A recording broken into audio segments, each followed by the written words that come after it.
வணக்கம் மக்களே. தமிழ்நாட்டுல ஒரு ஜீரோ கட்சி இருக்குது. அந்த ஜீரோ கட்சி தொடர்ந்து என்ன சொல்லி வருதுன்னா, நாங்க ஆட்சிக்கு வந்தோம்னா, என் மாநிலத்துல இருக்கிற கனிம வளங்கள் மொத்தம் எங்களுக்கு தான் சொந்தம்னு ஒரு சட்டம் போட்டுருவேன். எல்லாத்தையும் கேட்ட போட்டு லாக் பண்ணிருவேன் அப்படின்னு சொல்லி சுத்திட்டு இருந்தாங்க.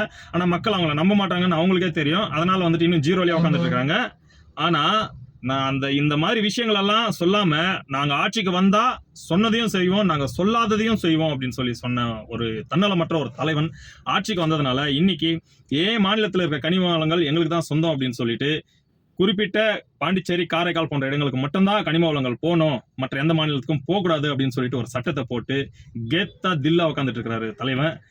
கேரள முதல்வர் வந்து நம்ம விஜயனாக்கு கடிதம் எழுதியிருக்கிறாரு. என்ன எழுதியிருக்கிறாருன்னா, நீங்க போட்டிருக்கிற இந்த கனிம வளங்க கடத்தல் தடை நீக்கணும்.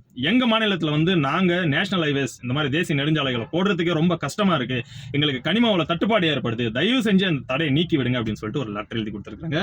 இவ்வளோ பெரிய ஒரு சம்பவத்தை சைலண்டா செஞ்சு முடிச்சுட்டு கெத்தா உட்காந்துட்டு இருக்கிறாரு. இதை பாராட்டுறதுக்கு இந்த ஜீரோ கட்சிக்கு ஒரு வாய் வரலையா? நம்மளோட கோரிக்கை, நம்மளோட கனவை ஒருத்த வந்து நிறைவேற்றிருக்காரு. அதை ஒரு சின்ன ஒரு வார்த்தையை சொல்லி பாராட்டான்னு சொல்லிட்டு என்ன வரல?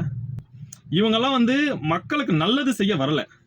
எவனாச்சும் நல்லது செய்வான் இல்லையா, அவனுக்கு ஒரு தடைய போட்டு அவன் மேல ஒரு கேஸை போட்டு அவங்க கிட்ட இருந்து கொஞ்சம் பொட்டியை உருவலான்னு சொல்லிட்டு வந்திருக்கிற ஒரு வன்ம குடோன்கள் தான் இவங்க. தயவு செஞ்சு இந்த ஜீரோ கட்சியை நம்பாதீங்க மக்களே. இந்த ஜீரோ கட்சியை இடைத்தேர்தலை வாஷ் அவுட் பண்ணி விடுங்க.